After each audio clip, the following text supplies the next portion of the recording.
Tu as des cryptos sur ton wallet MetaMask, Trust Wallet ou encore Rabby et tu souhaites te les renvoyer vers Binance, eh bien on va voir exactement comment faire dans cette vidéo. Moi c'est Maj et tu es sur Blockwave. Ici on t'envoie une bouée à la mer pour que tu ne sois pas largué dans le monde des cryptos. Et d'ailleurs si tu veux toujours être à jour, n'oublie pas de t'abonner. J'ai 0,05 Ether et je suis sur la blockchain Base comme tu peux le voir juste ici. Et ce que je veux faire moi c'est tout simplement venir me les envoyer sur mon compte Binance pour pouvoir les réceptionner là-dessus. Peut-être pour pouvoir les vendre ou pour utiliser différentes fonctionnalités de Binance. Pour faire ça c'est super simple. Je vais cliquer sur Deposit et je vais déposer des cryptos. Dans un premier temps, je vais sélectionner la crypto que je veux déposer. On avait dit Ethereum. Puis je vais sélectionner le réseau. Ici, on avait dit Base. Et voilà, juste ici, il vient de me générer mon adresse de dépôt et je vais donc pouvoir déposer mes fonds là-dessus. Pour ce faire, je vais simplement venir la copier. Je retourne sur mon MetaMask et je vais dans la partie Envoyer et je viens la coller. Je vais vérifier que les 4 premiers caractères et les 4 derniers caractères sont bien les bons. Donc ici, je vais prendre les 4 premiers. Je vais repasser sur mon autre fenêtre. Effectivement, c'est bien les bons caractères. Et pareil, je vais faire la même chose pour les 4 derniers. On est aussi tout bon, c'est exactement les mêmes. Je fais toujours ça pour m'assurer que j'ai le bon copier-coller car ça arrive très vite quand tu es un petit peu distrait de pouvoir te planter. Ici, si tu as un doute, tu peux t'amuser à faire une transaction test avec quelques centimes histoire de vérifier que tout se passe correctement. Ou alors, si tu valides et que c'est tout bon, tu peux tout simplement mettre directement la somme que tu veux déplacer. Ici, je vais envoyer 0,01 Ether. Voilà, je continue. Il va me présenter cette transaction dans laquelle j'envoie 0,01 Ether à l'adresse mentionnée tout à l'heure. Je confirme. Et ici, on peut voir dans la partie activité que ma dernière transaction c'est un envoi de 0,01 Ether et qu'il a été confirmé. J'ai plus qu'à retourner sur Binance et à faire un F5. Et voilà, tu peux voir ici, mes 0,01 Ether sont en train d'arriver. Attention, en fonction des blockchains à partir desquelles tu envoies, effectivement les fonds peuvent être sur la plateforme mais ne sont pas utilisables avant un certain délai. Pour une layer 2, Binance dit que c'est environ 25 minutes. C'est juste une question de sécurité, rien de bien méchant. Si tu souhaites envoyer une autre crypto, disons cette fois-ci de l'USDC par exemple, tac, je vais chercher USDC, puis je vais sélectionner le réseau et ici disons qu'on est encore une fois sur Base. Pareil, je vais prendre l'adresse et c'est exactement la même pour tout ce qui est EVM. Et cette fois-ci, pour transférer, tu vois bien que dans mes jetons ici, je n'ai pas d'USDC qui apparaît, alors que je sais que j'en ai dans mon wallet.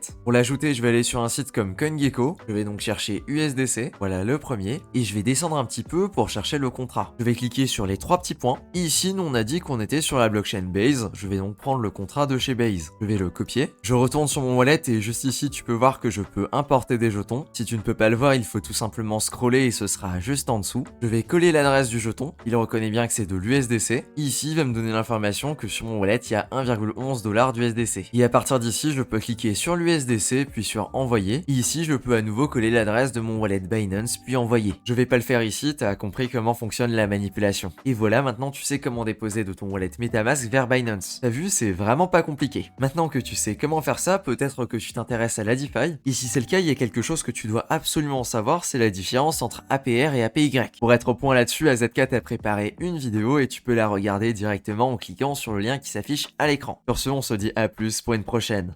Ciao!